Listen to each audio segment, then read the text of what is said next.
सिद्धिभ्यः ओम नमः सिद्धिभ्यः ओम नमः सिद्धिभ्यः।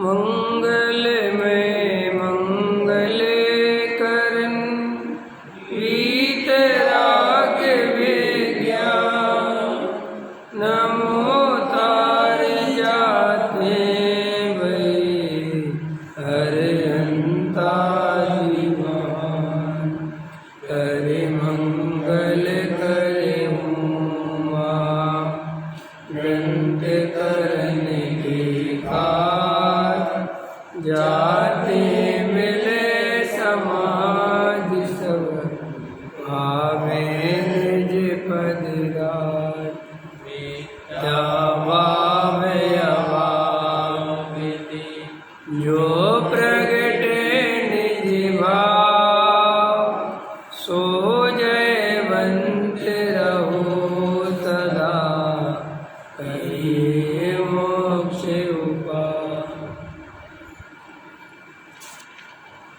मोक्ष मार्ग प्रकाशक दूसरा अधिकार ज्ञानावरण दर्शनावरण कर्मोदय जन्मावस्था मति ज्ञान की पराधीन प्रवृत्ति पेज नंबर 33 सबसे नीचे का पैराग्राफ। तथा इस ज्ञान द्वारा जो जानना होता है वह स्पष्ट जानना होता है। दूर से कैसा ही जानता है, समीप से कैसा ही जानता है, तत्काल कैसा ही जानता है, जानने में बहुत देर हो जाए तब कैसा ही जानता है। किसी को संशय सहित जानता है, किसी को अन्यथा जानता है, किसी को किंचित जानता है, इत्यादि रूप से निर्मल जानना नहीं हो सकता। इस प्रकार यह मति ज्ञान पराधीनता सहित इंद्रिय मन द्वार से प्रवर्तता है। इन इंद्रियों द्वारा तो जितने क्षेत्र का विषय हो उतने क्षेत्र में जो वर्तमान स्थूल अपने जानने योग्य उद्गल स्कंध हो उन्हीं को जानता है।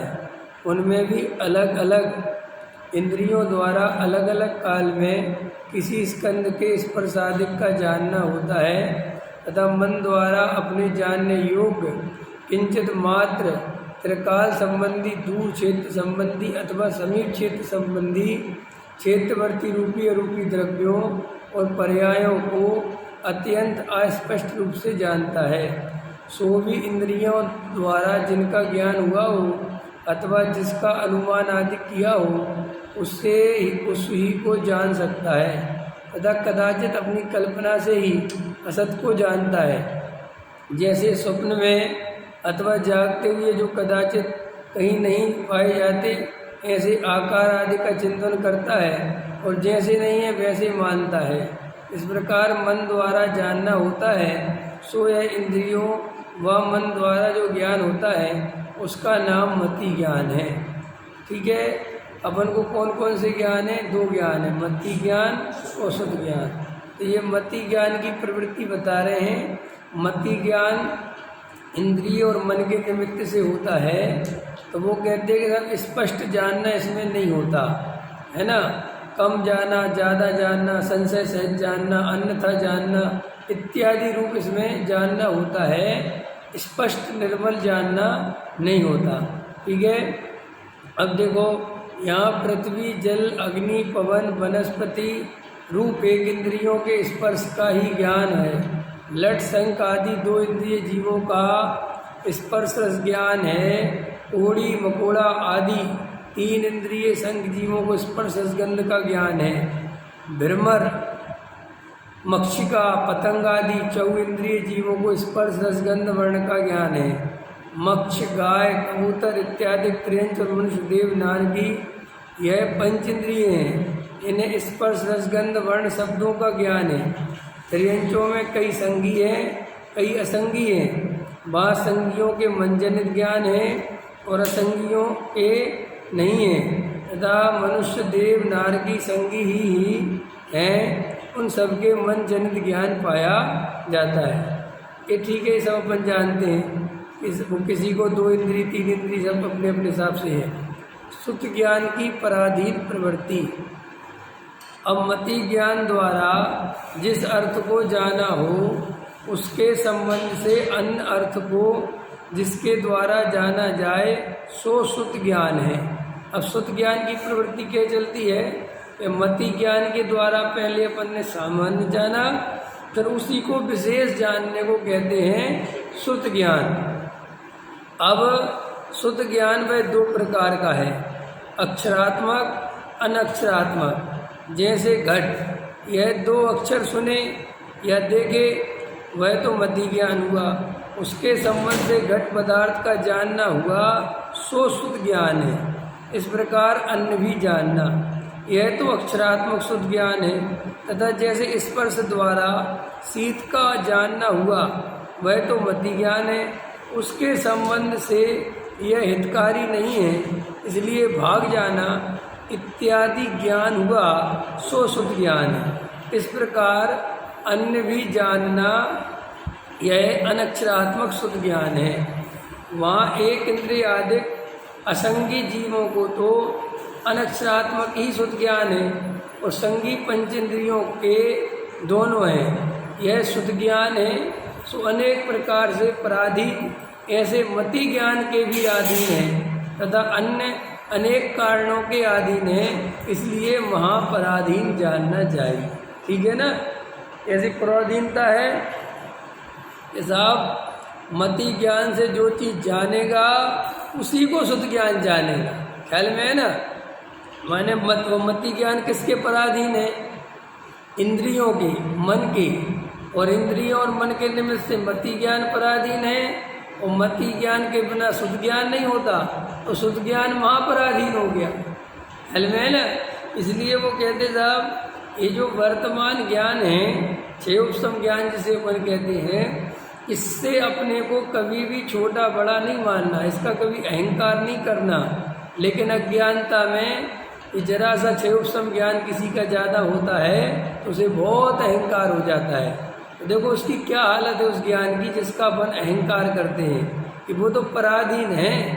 जैसे जैसे आवरण कम ज़्यादा चलता है वैसे वैसे वो ज्ञान होता चलता है, उसमें अपना कुछ भी नहीं है। इसलिए कभी भी शुद्ध ज्ञान मति ज्ञान इनका अहंकार नहीं करना, एकत्व नहीं करना, इनसे छोटे बड़े का नहीं देखना। अब देखो अवधि ज्ञान बना पर्याय ज्ञान केवल ज्ञान। अब अपनी मर्यादा के अनुसार क्षेत्र काल का प्रमाण लेकर रूपी पदार्थों को स्पष्ट रूप से, पेज नंबर 35। अब अपनी मर्यादा के अनुसार क्षेत्र काल का प्रमाण लेकर रूपी पदार्थों को स्पष्ट रूप से जिसके द्वारा जाना जाए वह अवधि ज्ञान है। वह देव नारकियों में तो सबको पाया जाता है और संगी पंचेंद्री त्रियंच तथा मनुष्यों के भी किसी को पाया जाता है। असंगी पर्यंत जीवों को यह होता ही नहीं है, सो यह भी शरीर आदि पुद्गल के अधीन है।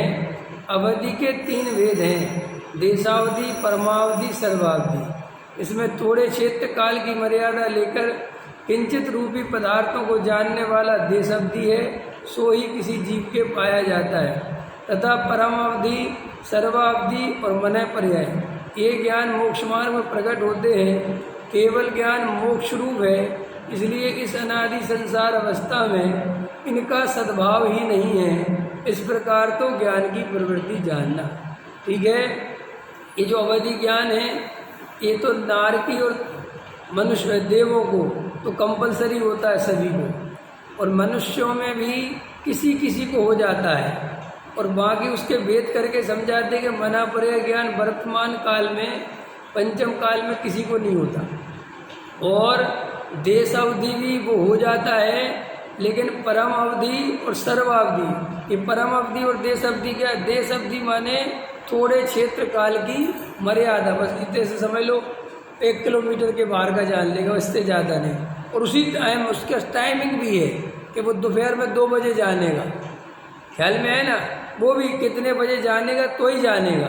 लेकिन जो परम अवधि है और कौन सा है दूसरा परम सर्वावधि। सर्वावधि माने जिसका सब जानता है, कोई मर्यादा नहीं है, कोई निश्चित नहीं है, वो कभी भी जान ले, वो बहुत ज़्यादा जान ले। तो वे परम अवधि और सावधि ज्ञान अभी किसी को होते नहीं, इसलिए टोडामल जी कह रहे साहब उनकी कोई हम बात कर भी नहीं रहे। अब देखो, चक्षु अचक्षु अवधि केवल दर्शन की प्रवृत्ति। अब इंद्रिय तथा मन को स्पर्श आदि विषयों का संबंध होने से प्रथम काल में मति ज्ञान से पूर्व जो सत्ता मात्र अवलोकन प्रतिभास होता है उसका नाम चक्षु दर्शन है, तथा चक्षु दर्शन वह नेत्र इंद्रिय द्वारा दर्शन होने का नाम तो चक्षु दर्शन और 4 इंद्रिय पंचेंद्रिय जीवों को ही होता है, तथा स्पर्शन रसना ग्रहण स्रोत इन 4 इंद्रियों और मन द्वारा जो दर्शन होता है उसका नाम अचक्षु दर्शन वह यथा योग 1 इंद्रिय आदि जीवों को होता है। ठीक है, देखो अभी अपन मनुष्य हैं तो अपन को चक्षु इंद्रिय है ना, तो चक्षु इंद्रिय सबसे पहले उससे जो दर्शन होता है सामान्य प्रतिभा, हमने किसी चीज़ को देखा तो सामान्य प्रतिभास हुआ, इसका नाम है चक्षु दर्शन। फिर ये चक्षु दर्शन के बाद ही आगे क्रम से अवग्र या अवाय धारणा, ये सब ज्ञान के भेद हैं, मति ज्ञान के। तो वो क्रम अपन को सिर्फ समझ लो थोड़ा सा समझ में वैसा आता है पढ़ने में, लेकिन इसको यथा योग्य कि कब दर्शन हुआ, कब वो मति ज्ञान में बदला, कब अवग्रह से ईवाय अवाय धारणा में बदला और कब के उसमें बदला शुद्ध ज्ञान में, वो अपने को पता नहीं चलता। समझ में आया ना, ये सब केवल ज्ञान के विषय हैं। और ऐसा मोटा मोटी समझ लो कि कैसे ज्ञान काम करता है वो समझा देता हूँ 1 मिनट में। मति ज्ञान के भेद हैं अवग्रह या अवाय धारणा। ठीक है, तो अवग्रह मतलब होता है कुछ है, क्या है, कुछ है भाई, इतना सामान्य प्रतिभास, कुछ अभी विशेष नहीं, सिर्फ है कुछ, समझ गए ना। या क्या है, जो इच्छा उत्पन्न हुई पहले तो कुछ है, फिर क्या है, अवाय, चांदी है कि सीप है, पुरुष है कि स्त्री है, ख्याल में है ना। ऐसे ऐसे मन में 2 बातें चली, फिर निर्णय हुआ कि नहीं स्त्री ही है और वो धारणा बन गई। ठीक है ना, ऐसे ज्ञान की क्रम से प्रवृत्ति होती है, लेकिन वो इतनी जल्दी होती है कि हम उसमें समय भेद नहीं कर पाते अपन जैसे जीव के साथ कब क्या हुआ। लेकिन ऐसा मोटा मोटी आचार्य भगवंतों ने समझाया है, फिर वो ही ज्ञान शुद्ध ज्ञान में चला जाता है। कि शुद्ध ज्ञान क्या काम करता है, शुद्ध ज्ञान का काम है हित हित की बात सोचना। काय की बात सोचता है शुद्ध ज्ञान, इसलिए जो संगी पंचेंद्रिय जीव होते हैं इनको सम्यक दर्शन होता है, हो सकता है, और असंगी जीव को नहीं होता। तो प्रश्न है कि जब संगी को क्यों, असंगी को क्यों नहीं होता, तो वो इसलिए नहीं होता कि जो असंगी जीव है उसका शुद्ध ज्ञान इतना कमज़ोर जाति का होता है कि वो अच्छे बुरे के बारे में सोच नहीं सकता ज़्यादा, और जो संगी पंचेंद्रिय जीव होता है वो सोच सकता है। ख्याल में है ना। तो अपन लोग रात और दिन जो शुद्ध ज्ञान का उपयोग करते हैं वो कैसे करते हैं, अच्छे बुरे में उपयोग करते हैं। पैसा अच्छा है, मकान अच्छा है, दुकान अच्छा है, ये बुरा है, बीमारी बुरी है ना, और अन्य अन्य जो भी है। तो ये शुद्ध ज्ञान सारा इस काम में लगा हुआ है। अब ये शुद्ध ज्ञान अगर इस बात में निर्णय करने लग जाए पर पदार्थों से छोड़ के कि मेरा सच्चा हित किस में है, तो जीव का भला हो सकता है।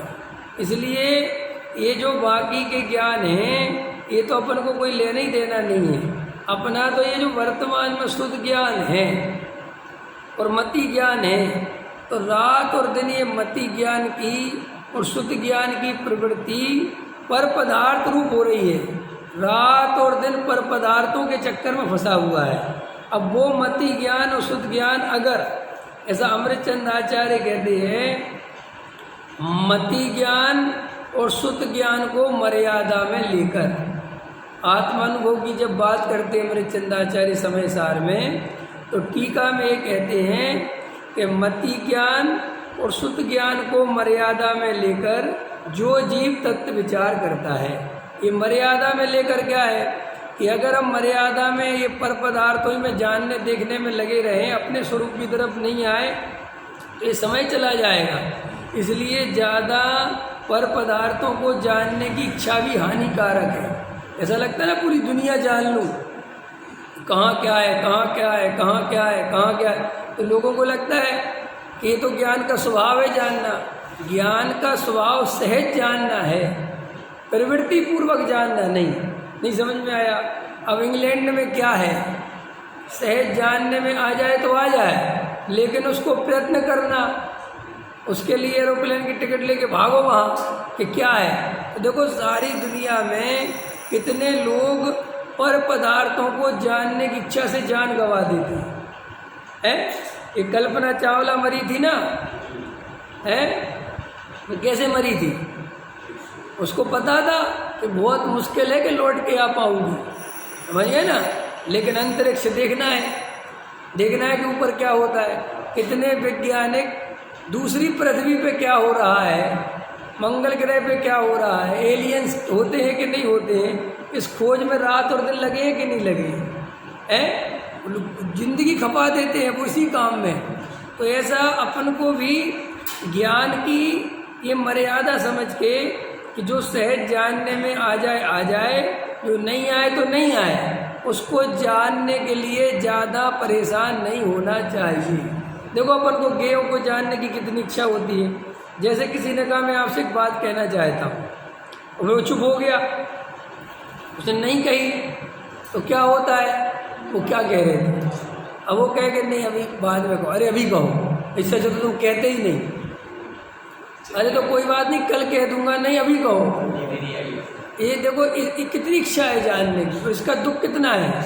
अब बोलो वो नहीं कहे तो उसके पीछे पीछे भागे हैं, ऐसा होता है ना। तो ऐसे दुख हैं अपने अंदर। अब जब इन दुखों को देखोगे तो कहोगे ये दुख खामोखा के दुख हैं। अरे भाई तुम्हें नहीं बताना मत बताओ, हमें क्या मतलब है, लेकिन नहीं। इसलिए बहुत सारे देखो ये नाटक वाले होते हैं, जितनी दुनिया चल रही है सस्पेंस में चलाते हैं। जैसे वो सीरियल आते हैं ना, तो वे देखो ऐसे मोड़ पे ख़त्म करते हैं कि तुम्हें जिज्ञासा बन जाए कि अब कल क्या होगा, समझ गया। वो एक एंड मोमेंट में, जबकि उनकी तो रील पूरी बन चुकी पहले ही। ऐसा थोड़ी में कल बनाएंगे उस चीज़ को, ये तो पहले बना चुके। लेकिन तुम्हारे अंदर ऐसी रोमांच पैदा करते, इच्छा पैदा करते हैं कि बस तुम मर जाओ कल के लिए और एकदम बैठे रहो कल के इंतजार में। तो ये पीड़ा कम नहीं है, बहुत पीड़ा है, बहुत। अज्ञात को देखने की इतनी इच्छा है, इतनी इच्छा है, बहुत।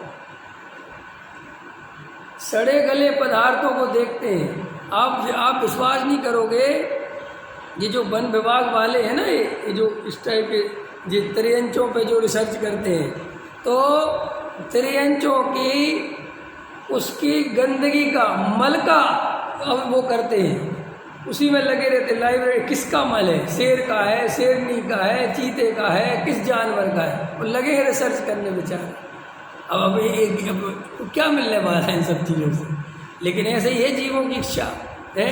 अपने सारे अखबार पढ़ते हैं, सारी न्यूज़ देखते हैं, क्यों देखते हो? सारे गेयों की इच्छा जागृत होती है, कहाँ क्या हो रहा है, कहाँ क्या हो रहा है, कहाँ क्या हो रहा है। तो भैया ये महादुख की प्रवृत्ति जानना, काय की प्रवृत्ति जानना, ये सुख की कोई प्रवृत्ति नहीं है। इसलिए देखो क्या कहते हैं, अब अवधि के विषयों का संबंध होने पर अवधि ज्ञान पूर्व जो सत्ता महातवलोकन प्रतिभास होता है उसका नाम अवधि दर्शन है। यह जिनके अवधि ज्ञान संभव है उन्हीं को होता है। सीधा समझ लो, अवधि दर्शन अवधि ज्ञान, ठीक है ना। मति ज्ञान का तो अब चक्षु दर्शन अचक्षु दर्शन, तो वो शुद्ध ज्ञान के पहले जो होता है हल में है ना दर्शन, तो उसको दो भेद कर दिए, चक्षु दर्शन और अचक्षु दर्शन। चक्षु दर्शन जो चक्षु से जाना जाए, और अचक्षु दर्शन माने जो चक्षु को छोड़कर बाकी चार इंद्रियों से जाना जाए। जैसे देखो मेरी आंख बंद है, ठीक है, लेकिन मैंने ये जाना, तब ये भी जानना हुआ ना पहले कि कुछ है तो ये स्पर्शन के माध्यम से अचक्षु दर्शन हो गया। ऐसे रसना के माध्यम से, ठीक, ऐसे कर्ण के माध्यम से, इस चार इंद्रियों के माध्यम से। ऐसे अवधि ज्ञान में भी अब देखो, यह चक्षु अचक्षु अवधि दर्शन है, सो मति ज्ञान व अवधि ज्ञान बद पराधीन जानना तथा केवल दर्शन मोक्ष स्वरूप है, उसका यहाँ सद्भाव नहीं। और वो केवल दर्शन जो होता है वो केवल ज्ञान के उसमें होता है, तो उसमें प्रवृत्ति एक साथ होती है, केवल दर्शन और केवल ज्ञान, वे क्रम से प्रवृत्ति नहीं करते। इस प्रकार दर्शन का सद्भाव पाया जाता है। इस प्रकार ज्ञान दर्शन का सद्भाव ज्ञानावरण दर्शनावरण के छह उपशम के अनुसार होता है। जब छह उपशम थोड़ा होता है तब ज्ञान दर्शन की शक्ति थोड़ी होती है, जब बहुत होता है तब बहुत होती है, तथा छह उपशम से शक्ति तो ऐसी बनी रहती है, परंतु परिणमन द्वारा एक जीव को एक काल में एक विषय का ही देखना और जानना होता है। ठीक है, इस परिणमन का ही नाम उपयोग है। अब काय की बात आ गई, उपयोग। तो क्या कहते हैं, छयोपशम शक्ति तो ऐसी बनी रहती है, परंतु परिणमन द्वारा एक जीव को एक काल में एक विषय का ही देखना और जानना होता है। इस परिणमन का ही नाम उपयोग है। वहाँ एक जीव को एक काल में या तो ज्ञान उपयोग होता है या दर्शन उपयोग होता है। ठीक है, क्योंकि अपने के दर्शन उपयोग और ज्ञान उपयोग साथ साथ नहीं होते, क्रम से होते हैं। ठीक है, तो ज्ञान उपयोग होगा तब दर्शन उपयोग नहीं होगा, जब दर्शन उपयोग होगा तब ज्ञान उपयोग नहीं होगा, क्रम हो गया ना ऐसे। लेकिन वो अपन को पकड़ में नहीं आएंगे। अगर आप पकड़ना चाहोगे कि कब दर्शन हुआ कब ज्ञान हुआ तो पता नहीं चलेगा, ये तो केवली भगवान को पता चलता है, बस ये उनने बताया है। तथा एक उपयोग भी एक भेद की प्रवृत्ति होती है, जैसे मति ज्ञान हो तब अन्य ज्ञान नहीं होता, तथा एक भेद में भी एक विषय में ही प्रवृत्ति होती है। जैसे स्पर्श को जानता है तब रसादिक को नहीं जानता, ये अपन को लगता है ऐसा। पहले ज्ञान हो पहले दर्शन, अपन को ऐसा लगता है ना कि नहीं एक साथ दो चीज़ों को जान सकते हैं। हम भोजन भी करते हैं और म्यूजिक भी सुनते हैं, हम टीवी भी देख सकते हैं, तो दो क्या दोनों नहीं होते, वो अपन को लगता है, क्योंकि वहाँ इतना समय का सूक्ष्म भेद है कि अपन वो पकड़ में नहीं आता। और देखो उसका उदाहरण है, जैसे कि आपको समझना होगा ऐसा होता है कि नहीं। तो जैसे अपन दो काम एक साथ नहीं कर पाते, एक साथ दोनों हाथ नहीं हिला पाते, एक जैसे नहीं हिला पाते, ये हिलेगा तो ये कम हो जाएगा, ये हिलेगा तो एक, जैसे कहते हैं ना वो कई चीज़ें बताते कि एक साथ दो काम करो तो नहीं कर पाते, उनमें अंतर पड़ता है। जैसे अपन जब भोजन कर रहे हैं और समझ लो टीवी देख रहे हैं तो या किसी की बात सुन रहे हैं, तो अपन जब भोजन कर रहे होते हैं तो जब भोजन पे ध्यान देते तब उसकी बात सुनाई नहीं देती, तो जब उसकी बात सुनते हैं तब भोजन का स्वाद चला है, लेकिन वो इतना जल्दी होता है कि अपन पकड़ नहीं पाते। अंतर समझ में आए ना। इसलिए कभी कभी ऐसा होता है ना कि अपन को कोई बात कहता है तो अपन सुनते हैं लेकिन सुन नहीं पाते, अपन कहते फिर से कहो क्या कह रहे, तो अपन पर उपयोग लगाना पड़ता है। तो यहाँ जो काम कर रहे होते हैं उसको गौण करना पड़ता है, समझ गए ना। इसलिए ये ज्ञान की ऐसी प्रवृत्ति पाई जाती है, तो उसमें हमें एकदम पता नहीं चलता। तो कई लोगों को ऐसा भी लगता है कि नहीं हम तो एक साथ 10 ज्ञान कर सकते, नहीं कर सकते। ये मति ज्ञान शुद्ध ज्ञान की पराधीनता ही ऐसी है, लेकिन वो इतना कम समय है उनके घूमने का प्रवृत्ति का कि हमें और आपको पता नहीं चलता। इसलिए ऐसा भ्रम हो जाता है कि देखो मैं पढ़ भी सकता हूँ, मैं तुम्हें भी देख सकता हूँ, मैं 10 काम एक साथ कर सकता हूँ, लेकिन ऐसा नहीं होता। और देखो जैसे उष्ण को स्पर्श जानता है तब रूप शादी को नहीं जानता, इस प्रकार एक जीव को एक काल में एक गेय अथवा दृश्य में ज्ञान अथवा दर्शन का परिणमन जानना ऐसा ही दिखाई देता है। जब सुनने में उपयोग लगा हो तब नेत्र के समीप स्थित भी पदार्थ नहीं दिखता, इसी प्रकार अन्य प्रवृत्ति देखी जाती है। तथा परिणमन में शीघ्रता बहुत है, उसमें किसी काल में ऐसा मान लेते हैं कि युगपत भी अनेक विषयों का जानना तथा देखना होता है, किंतु युगपत होता नहीं। देखो वो कह रहे हैं वही बात टोडामल जी, क्रम से ही होता है, संस्कार बल से उसका साधन रहता है। जैसे कौए के नेत्र के 2 गोलक हैं, पुतली एक है, वह फिरती शीघ्र है। अब एक कौआ देखा होगा तो कौए की एक गोलक होती है, वो दोनों को उसमें घुमाता है, लेकिन वो इतने जल्दी घुमाता है कि तुम कभी देख ही नहीं पाओगे कि एक उसकी खाली दिख जाए तुम्हें। ख्याल में है ना। ऐसे ही अपन के साथ भी है। अपन को इतनी फास्ट प्रवृत्ति होती है ज्ञान की कि अपन चाहें तो अपन के साथ हमने एक को जाना अब दूसरे को जाना, ऐसा नहीं होता। जानना तो बहुत सारी चीज़ों का दिखता है, लेकिन उनमें अंदर भेद क्रम पड़ा रहता है, समय पड़ता है, वो अपन को दिखाई नहीं देता। इस प्रकार इस जीव के द्वारा तो अनेक हैं और उपयोग एक है।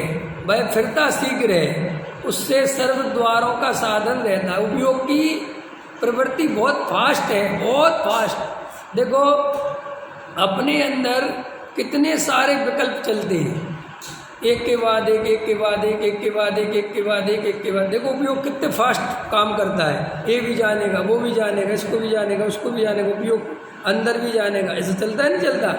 लेकिन अब ऐसा नहीं है, वो चलता क्रम से ही है, लेकिन वो अपन को क्रम अगर अपन देखना चाहें तो वो क्रम दिखेगा नहीं। क्लियर हो गई है। इसलिए हमें जो ऐसा लोग कहते हैं कि क्या फ़र्क पड़ता है, पर भी जानो स्वय भी जानो, क्या फ़र्क पड़ता है? फ़र्क पड़ता है। अगर तुम पर में ही लगे रहोगे तो स्वय कब जानो? ख्याल में है कि नहीं है? आत्मा स्वपर प्रकाशक है, ये बात परम सत्य है। लेकिन मति ज्ञान शुद्ध ज्ञान की जो प्रवृत्ति है वो इस टाइप की है कि अगर वो पर प्रकाशन में लगा होगा तो उस समय स्वयं प्रकाशन नहीं होगा। ख्याल में है ना। और जब स्वयं प्रकाशन में लगा होगा तब पर प्रकाशन में, जैसे देखो समझो मेरी बात, उदाहरण दे रहा हूँ तुम्हें ताकि समझ में आ जाए। हम लोग तर्कों से चलते रहते हैं और हंसते रहते हैं, समझते हैं। गहरा ही समझो। ये तुम आत्मा का ध्यान करोगे, ठीक है। अब तुम कहोगे कि आँख है तो जड़ है, ठीक है ना। चाहे आँख खोल के ध्यान करो चाहे बंद करके ध्यान करो, ऐसा नहीं है। ख्याल में है ना। ऐसे ही तुम वर्तमान में साहब हम तो कहीं भी बैठ के ध्यान करें, ऐसा नहीं है। ख्याल में सबको लगता है ना सब बीच बाजार में करे। भाई बीच बाजार में करने की भी ताकत थोड़ी है तुम्हारी जो तुम बीच बाजार में करने लग जाओगे। इसके लिए तर्क देता हूँ मैं। अगर तुम ऐसा ही मानते हो कि कुछ नहीं होता तो फिर मुनिराज जंगल क्यों चले जाते हैं? मुनिराज समाज के बीच में क्यों नहीं रहते? क्योंकि मुनिराज के तो इतना बढ़िया उपयोग है, 3 कसाय चौकड़ी का भाव है, उनका समाज क्या कर लेगी? क्या कर लेंगे? मंदिर क्या कर लेगा कोई? लेकिन वे भी सिर्फ आहारों के लिए नगर में पधारते हैं और आहार करके वापस एकांत में चले जाते हैं। तो जब वे एकांत में जाके साधना करते हैं तो तुम इतने बड़े पुरुषार्थियों के बीच बाजार में बैठ के करोगे? नहीं समझ में आया तुम्हें? है? हाँ, नहीं बहुत लोग कहते क्या, अरे फर्क पड़ता है। फर्क इसलिए पड़ता है कि तुम अभी बिल्कुल कमजोर हो। देखो एक बात बताओ, अभी जब कोरोना घूम रहा है, ठीक, तो जब अपने को कोरोना हो चुका होता है तो डॉक्टर कहता है 3-4 महीने के लिए तो एंटीबॉडी है तुम्हारी, 6 महीने के लिए तुम कहीं भी घूमो। तो अपन को डर नहीं लगता ना? कोरोना वालों के बीच में घूम के निकल जाते हैं ना। क्यों एंटीबॉडी। और अगर एंटीबॉडी नहीं है तो डर लगता है कि भाई मेरे अंदर कमजोरी है, अभी भी हो जाएगा। ऐसे ही ये अपनी जो वर्तमान दशा है इतनी कमज़ोर है कि जरा सा ही बाहर में उलझे कि पूरे ही उलझ गए। जरा सा बाहर में गए कि गए। देखो तो फिर हम क्या करें? घर गृहस्थी छोड़ दे? क्या घर गृहस्थी छोड़ने की बात नहीं है, वो छोड़ दो तो बहुत अच्छी बात है, लेकिन वो नहीं छोड़ सकते तो इसका मतलब ये नहीं है कि तुम एकांत की बात ही भूल जाओ। अपने घर में एकांत में बैठो, वहाँ ध्यान करो, मंदिर में जाओ तो समूह से बचो, वहाँ एकांत में बैठ के विचार करो। लेकिन अभी वर्तमान में एकांत की बात ही खत्म है। पूजा भी समूह में, स्वाध्याय भी समूह में, भक्ति भी समूह में, सब कुछ समूह में होता है। समूह समझ गए ना? भीड़ में। और भीड़ में क्या होता है मैंने बताया था आपको, क्या होता है सबको पता है ना। ये जो अपन को उपयोग रूपी संपदा है, जिसको आचार्य अमृतचंद्र देव कहते हैं कि जे निज वैभव तेरा उपयोग है। हमारे पास वर्तमान में है क्या?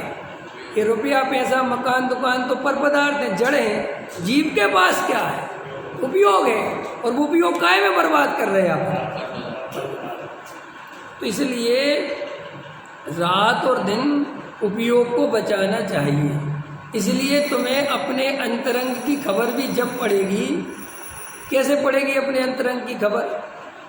जब तुम्हारा उपयोग बाहर से हटेगा और अंदर जुड़ेगा। तो बाहर से कैसे हटेगा? प्रश्न करना चाहिए कि बाहर से कैसे हटेगा उपयोग, कैसे हटेगा बताओ रमेश जी, बताओ कैसे हटेगा बाहर से उपयोग? अरे यार गजब हो गया, स्वभाव के सन्मुख हो गए लोग हैं। एक बच्चे से पूछा तुम्हारा घर कहाँ है? कह रहा हलवाई की दुकान के सामने। बोले हलवाई की दुकान कहाँ है? बोले मेरे घर के सामने। अरे बोले भाई दोनों का है, आमने सामने है, ऐसा उत्तर थोड़ी है। पर से उपयोग कैसे हटेगा? तुमने कहा स्वभाव सन्मुख हो गए तो बात ही खत्म हो गई। स्वभाव सन्मुख कब होगा? कि पर से जब हटेगा है कि भाई ये दोनों कब होंगे? जब यहाँ से हटेगा वहाँ जुड़ेगा। हम प्रश्न कर रहे हैं कि हटेगा कैसे? स्वभाव सन्मुख क्यों होगा जी? हम अभी तक स्वभाव सन्मुख क्यों नहीं हुए बताओ? क्योंकि हमें पर पदार्थों में सुख दिखाई देता है, संयोगों में सुख दिखाई देता है, धन में सुख दिखाई देता है, बड़े मकान में सुख दिखाई देता है, इनमें सुख दिखता है ना। तो जब वहाँ सुख दिखता है तो उपयोग वहाँ से हटेगा क्यों? क्योंकि उपयोग की शर्त क्या है? उपयोग की शर्त क्या है? उपयोग की शर्त है कि तुम्हें जहाँ सुख दिखेगा मैं तुम्हारा साथ वहाँ दूंगा। वो सीधा दोस्त है तुम्हारा। बस जो पक्के दोस्त होते हैं ना, ऐसे कई दोस्त होते हैं कि वे मर्डर में भी साथ दे देते हैं।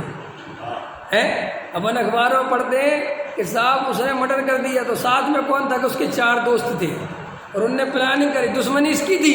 लेकिन ऐसी दोस्ती कहाँ मिलती है कि मर्डर में भी साथ दे दे बताओ, और बेचारे जेल भी चले जाते हैं। दोस्त हो तो ऐसे हो नहीं देते, लेकिन अपन तो अच्छे कामों में भी साथ नहीं देते।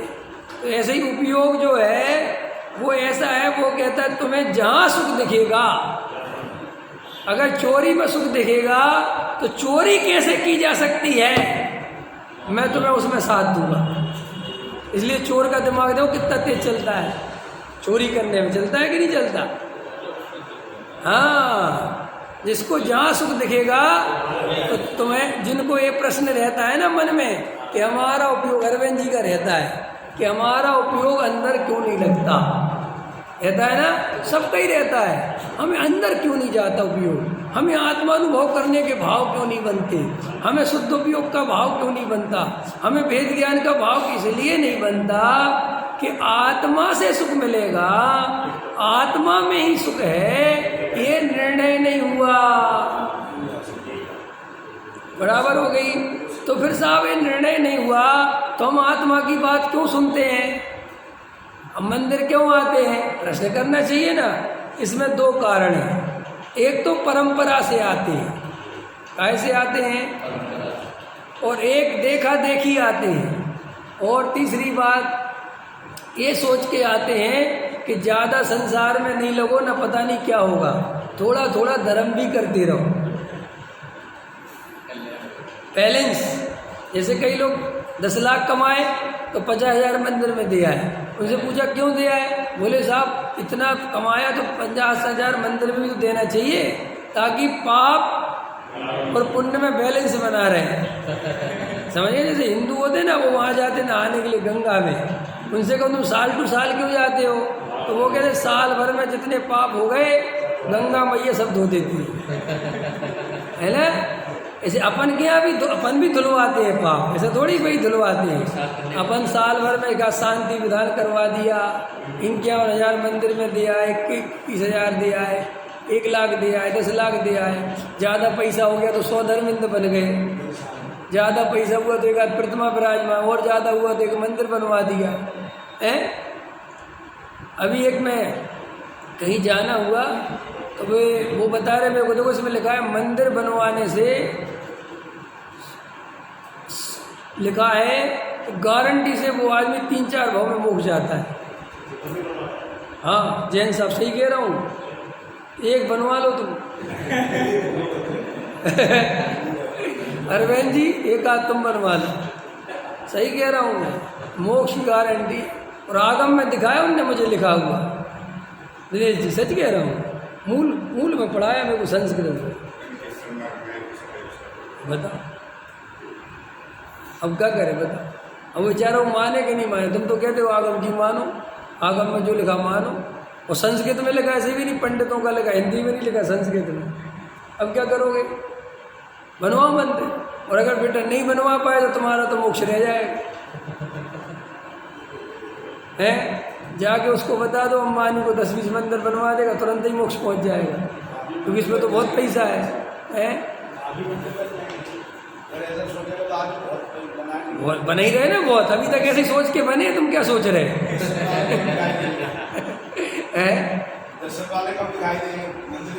अरे तो अभी बने ही रहे, अभी हो नहीं रहा क्या? अभी कुछ दिनों बाद देखना मंदिर ज्यादा होंगे, आदमी अभी पंडित ज्यादा है, श्रोता कम है, दिखता नहीं है।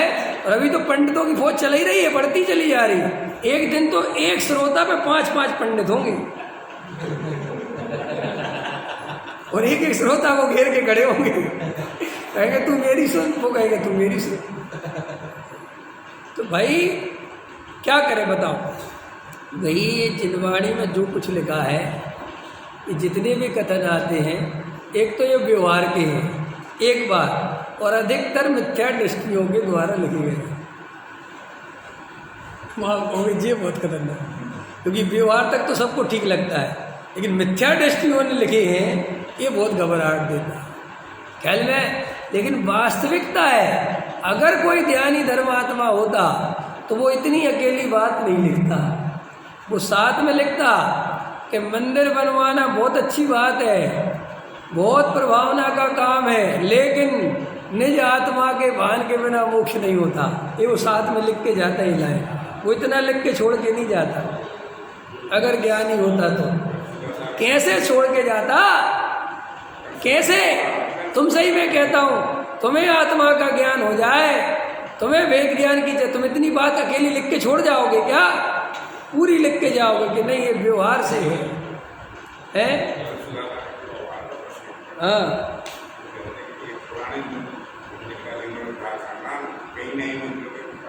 बराबर ठीक है। और हम तो कह रहे हैं कि ऐसा बोलना कोई गलत नहीं है, अपेक्षा बता रहे हैं ना। मूर्ख जनता इन्हीं बातों से काम करती है।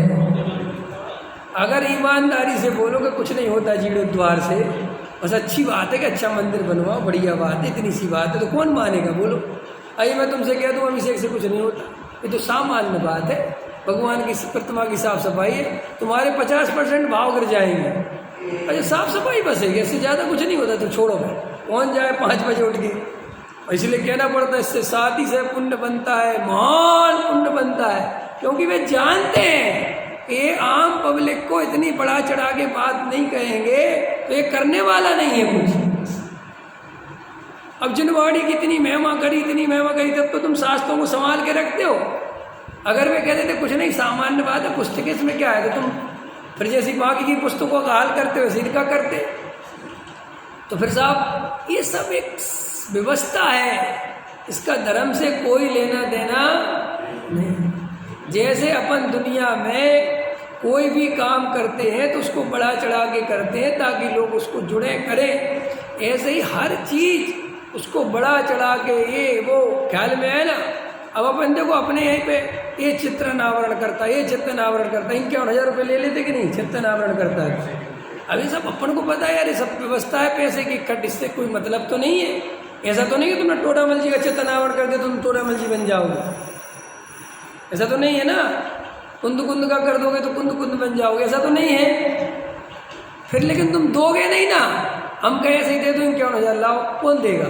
लेकिन हमने बड़े जोर शोर से प्रोग्राम रखा, आपके द्वारा चित्र नावरण कर्ता के रूप में आपका नाम आएगा और आपके द्वारा कराया जाएगा सबके सामने, तब आपके 51,000 रुपये जेब से निकलते हैं।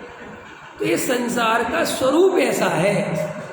इसका धर्म से कोई संबंध नहीं। इसका मैं विरोधी इसलिए नहीं हूँ कि ये समाज की व्यवस्था ऐसे ही चलेगी, लेकिन अगर कोई इसमें धर्म की कल्पना कर लेगा तो वो मुफ्त में ठगा जाएगा। वह इतनी सी बात, वह इतना तुम्हें ज्ञान होना चाहिए और कुछ नहीं। क्लियर हो गई बात? तो भाई ये जो हमारा ज्ञान उपयोग है और हमारा जो दर्शन उपयोग है, ये जो स्वपर प्रकाशक की बात है, तो एक समय में ज्ञान एक रूप प्रवृत्ति करता है, दूसरे समय में दूसरे रूप प्रवृत्ति करता है। जिस समय पर को जानता है उस समय स्वयं को नहीं जानता। तो टोडामल जी साहब कहते हैं कि भाई ये तुम देखना चाहो कैसा कब होता है, तो वो इतने जल्दी जल्दी होता है कि तुम्हें पकड़ में नहीं आए। और क्लियर हो गई बात? चलो, इस प्रकार ये हो गया। यहाँ प्रश्न है, एक काल में एक विषय का जानना अथवा देखना होता है तो इतना ही क्षय उपशम हुआ कहो, बहुत क्यों कहते हो?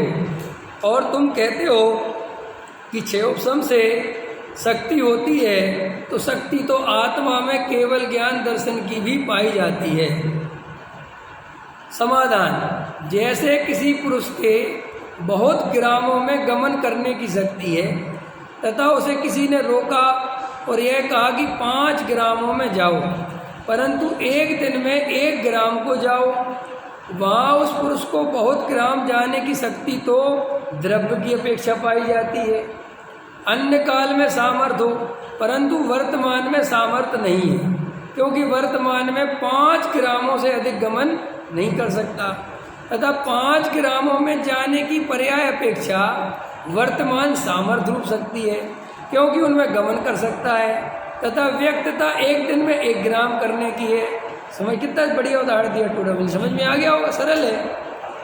वो कह रहे साहब 2 बातें समझो, एक है द्रव्य अपेक्षा शक्ति, एक है पर्याय अपेक्षा शक्ति। तो जो द्रव्य अपेक्षा शक्ति है वो तो केवल ज्ञान की है। तो केवल ज्ञान की शक्ति कैसी है कि वो कालांतर में जब हम मोह का नाश करेंगे तब हमें केवल ज्ञान प्रकट होगा हमें, ये बात पक्की है, जड़ को नहीं होगा, क्योंकि केवल ज्ञान की शक्ति किसमें है? मेरे में। लेकिन कोई ऐसा प्रश्न करे कि जब तुम्हारे अंदर केवल ज्ञान की शक्ति है तो वर्तमान में केवल ज्ञान क्यों नहीं है? तो तुम कहोगे अभी पर्याय में वो शक्ति, इतनी बात हो गई। अब दूसरी बात कि साहब पर्याय में कितनी शक्ति है? कि पर्याय में मैं 5 गांवों को जान सकता हूँ, इतनी शक्ति है। तो फिर तुम एक दिन में 1 गांव क्यों जानते हो? कि एक दिन में 1 ही गांव जान सकता हूँ, पर्याय में ऐसी शक्ति है, वो एक साथ 5 गांव में प्रवृत्ति। ऐसे ही हमारे ज्ञान में ऐसा क्षयोपशम वर्तमान में है कि हम सुन भी सकते हैं, हम देख भी सकते हैं, हम स्पर्श भी कर सकते हैं, हम चख भी सकते हैं, 5 इंद्रियों के काम एक साथ कर सकते कि नहीं कर सकते। लेकिन उपयोग की ऐसी प्रवृत्ति है कि वो एक समय में एक ही चीज को जाने। जैसे अभी मैं प्रवचन कर रहा हूँ, समझ, तो मेरी सारी उपयोग रूपी संपदा काय में लगी है? सुनाने में लगी है। तो इस समय बाकी की शक्ति है कि नहीं? कि है। अभी मैं यहाँ से उपयोग हटाऊं, देखो मुझे सुनने लगा, तो मेरे तुरंत उपयोग कहाँ चला गया? सुनने में कन्वर्ट हो गया ना। अब मैंने सुनना और देखने की जगह लो, अब इस पे ध्यान देना चालू कर दिया, ये कठोर है, तो देखो स्पर्श का ज्ञान होने लगा। तो इस तरीके से, लेकिन जब इस पे ध्यान दे रहा था तब बोलना ऐसा। तो ऐसे ज्ञान की क्षयोपशम की शक्ति तो है, लेकिन उसमें क्रम पड़ता है, वो एक साथ युगपद। जैसे केवल ज्ञान जानता है ना सबको, ऐसा वो क्षयोपशम ज्ञान नहीं जानता। केवल ज्ञान कैसे जानता है? बोलो, केवल ज्ञान कैसे जानता है? वज्रसेन जी कैसे जानता है? जिस समय वज्रसेन जी को जान रहा है उसी समय अरविंद जी को, उसी समय इसको, एक ही साथ युगपद। और खाली वज्रसेन जी और अरविंद जी नहीं, द्रव्य गुण पर्याय सह, तुम्हारी भूतकाल की पर्याय, तुम्हारी भविष्य काल की पर्याय सब जान रहा है। ये केवल ज्ञान की सामर्थ्य है। लेकिन जो वर्तमान हमारे ज्ञान की सामर्थ्य है, अगर हम आपको जानने लगेंगे तो अभी उस समय जानना दूसरे को तो आप कहोगे साहब दूसरे को जानने का 6 उपसम है कि नहीं है, लेकिन अभी उपयोग यहाँ काम कर रहा है। जल्दी समझ में, ठीक है। अब देखो, उसी प्रकार इस जीव के सर्व को देखने जानने की शक्ति है तथा उसे कर्म ने रोका है। किसने रोका है? तो हमारी शक्ति कैसी कि केवल ज्ञान की, लेकिन अभी हमारा कर्म है। इतना 6 उपसम हुआ है कि स्पर्शादिक विषयों को जानो या देखो, परंतु एक काल में ही एक ही को जानो या देखो। वहाँ इस जीव के सर्व को देखने जानने की शक्ति तो द्रव्य अपेक्षा पाई जाती है। अन्य काल में सामर्थ्य हो, परंतु वर्तमान सामर्थ्य रूप नहीं है, क्योंकि अपने योग्य विषयों से अधिक विषयों को देख जान नहीं सकता तथा अपने योग्य विषयों को देखने जानने की पर्याय अपेक्षा वर्तमान सामर्थ्य रूप शक्ति है, क्योंकि उन्हें देख जान सकता है तथा व्यक्तता एक काल में एक ही को देखने या जानने की पाई जाती है। समझ में आ गया? इसलिए बार बार ये बात आती है कि अपने उपयोग को ज़्यादा मत भरमाओ। तो जो लोग तर्क करते ना, केवल ज्ञान तो सारी दुनिया को जानता है, अरे भाई केवल ज्ञान की बात ही अलग है। तुम केवल ज्ञान से अपने ज्ञान की क्यों कल्पना करते हो? अरे साहब केवल ज्ञान पूरी दुनिया को जानता है, उसका कुछ नहीं बिगड़ता, तो हम किसी दुनिया, अरे तो तुम दुनिया को जानने जाओगे तो भ्रमित हो जाओगे। ख्याल में है ना? तुम्हारा उपयोग बर्बाद हो जाएगा। इसलिए कम से कम उपयोग भरमाना। देखो श्रीमद जी ने जो 3 वाक्य बोले बच्चन जी, कौन से बोले? अल्पभाषी और अल्प संचयी और अल्प परिचय। ये उनके 3 सूत्र हैं। क्यों है ये? क्या बात है? इससे क्या फर्क पड़ता है? तीनों के तीनों देखना आप उपयोग को बचाते हैं। अल्पभाषी, तुम कम बोलने वाले होगे तो तुमसे ज़्यादा लोग जुड़ेंगे नहीं, ज़्यादा बातचीत नहीं होगी, ज़्यादा सिरदर्दी नहीं बनेगी, ठीक है, तो तुम्हारा उपयोग बचेगा।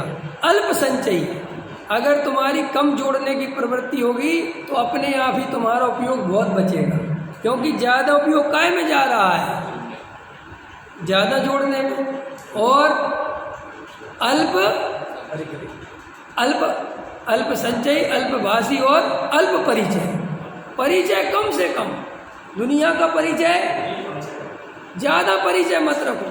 अपन जितना ज़्यादा परिचय बढ़ाएंगे उससे क्या होगा? क्या होगा? उतने ज़्यादा फ़ोन आएंगे, उतने ज़्यादा लोग आपसे संपर्क करेंगे। अब दिन भर में ऐसे फ़ोन आते हैं जिससे हमारा कोई लेना देना नहीं है, और हम जवाब देते फिर रहे, समझाते फिर रहे। नहीं समझ में आया? आते कि नहीं आते?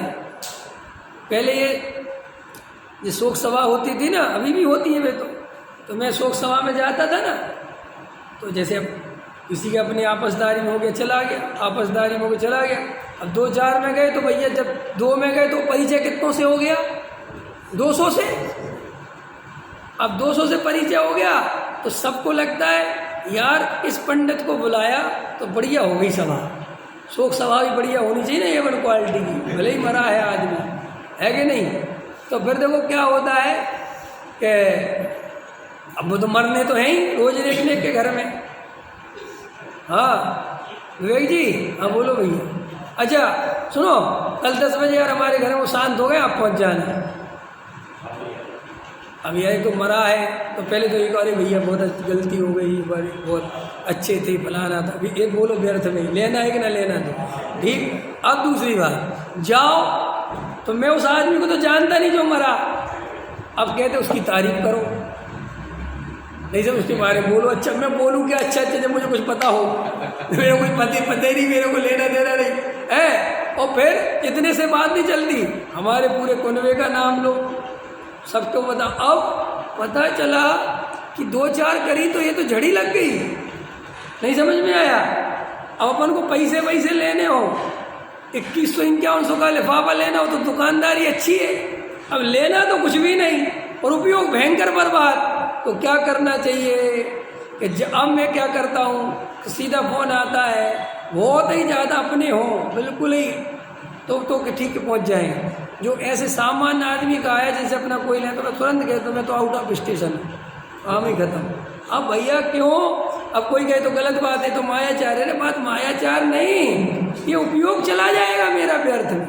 तो अपने उपयोग की कीमत बहुत पहचाननी चाहिए। ऐसे अपन गप्प करने बैठेंगे तो गप्प भी तो वो करो जो काम की हो। पता चला अमेरिका के राष्ट्रपति और तालिबान पर 2 घंटे बर्बाद कर दिए, लेना एक न लेना 2। तो हमें अपने उपयोग की कीमत बहुत समझनी चाहिए। इतनी समझनी चाहिए कि हमारा 1 घंटा बर्बाद चला जाए तो ऐसा लगना चाहिए कि 1 लाख रुपए बर्बाद हो गए। मनोज जी करौली वाले आ रहे हैं अपने यहाँ। हाँ, तो वो जो है टीचर थे। हाँ, और उन्होंने रिजाइन दे दिया। क्यों दे दिया साहब? हमने पूछा क्यों दे दिया? हाँ। कि साहब मुझे सूरदास से तुलसीदास जी की प्रशंसा, झूठी प्रशंसा करनी पड़ेगी। झूठी प्रशंसा। अब बोलो। मैंने इसको रिजाइन ही दे दी। हाँ, जो विद्वान लोग आने आ रहे हैं, हाँ, उन्होंने जो रिजाइन दे दिया नौकरी से। जैसे जो आ रहे हैं, जैसे मनोज जी आ रहे हैं, हाँ, उन्होंने रिजाइन दे दिया। हाँ। तो हमें आपको सच्चा आत्मार्थी अगर बनना है, वास्तव में आत्मा का कल, देखो भाई, आत्मा के कल्याण के लिए शरीर को नहीं तपाना है। कोई शरीर तपाने से आत्मा नहीं मिलता, क्योंकि शरीर पुद्गल का है। फिर आत्मा का क्या है? आत्मा का तो उपयोग है। आत्मा की वस्तु क्या है? अब उपयोग को तपाओ, शरीर को नहीं तपाना है। ख्याल में आया कि नहीं? अपन काय को तपाने लग जाते हैं, ये तो मूर्खता है। अरे भाई, जो जिसकी चीज़ है उसको तपाओ। अब जो जिसका है ही नहीं, तो मैं शरीर को जला भी दूँ तो आत्मा को कुछ मिलने वाला नहीं। आत्मा का इससे लेना देना क्या है? और जो उसका है वो है उपयोग, और तुम उपयोग को बिल्कुल बर्बाद करने पे लगे हुए हो। तो असली बर्बादी तो सब लोग देखना, भोजन नहीं करेंगे, उपवास करेंगे और दिन भर टाइम पास करेंगे, तो भैया आत्मा का तो भला हुआ ही नहीं। क्योंकि आत्मा को भोजन से कोई दिक्कत ही नहीं है। आत्मा को तो दिक्कत है, उपयोग बर्बाद नहीं होना चाहिए। क्या बर्बाद नहीं होना चाहिए? और अपन सारा जीवन उपयोग बर्बाद करते कि नहीं करते? बोलो, कितना ज़्यादा करते? बाप रे बाप। अगर आप इसका हिसाब किताब लगाओगे तो आपको समझ में आ जाएगा, ऐसा है ही नहीं कि मेरे पास आत्म कल्याण के लिए समय नहीं है। अभी मैं किसके यहाँ गया था, भूल गया हूँ मैं, 3-4 दिन 5 दिन पहले गया था। हाँ, अभी सागर में एक हमारे मित्र हैं, उनके पास गया। तो मैंने कहा और स्वाध्याय वगैरह सुन रहे हो? तो बोले साहब टाइम नहीं मिलता। क्या नहीं मिलता? टाइम नहीं मिलता। और हमने उनके पास कई दफ़े गए होंगे तो वे शांति से बैठे रहते दुकान, क्योंकि होलसेल की दुकान हो तो 1-2 ग्राहक आए और वे आते ही नहीं है, वो तो अपना चला गया कुछ वहाँ। तो हमने कहा यहाँ क्या करते हो? बैठे ही तो रहते हो, और यहाँ तुम टाइम पास के लिए इसको पकड़ते हो उसको पकड़ते हो, है तुम यहीं क्यों नहीं लगा लेते प्रवचन?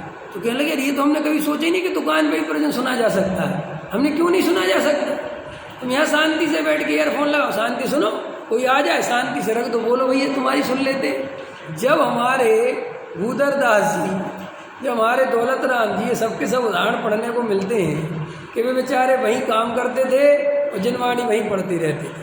और आजकल तो अपन दौलत राम जी से भी ज़्यादा पुण्य लेके आए, भूधरदास जी नहीं लेके आए ज़्यादा। कि क्यों? कि मोबाइल आ गया भाई साहब, ईयरफोन आ गया, कान में लगाओ, किसी दूसरे का सुनाई भी नहीं देगा कुछ है।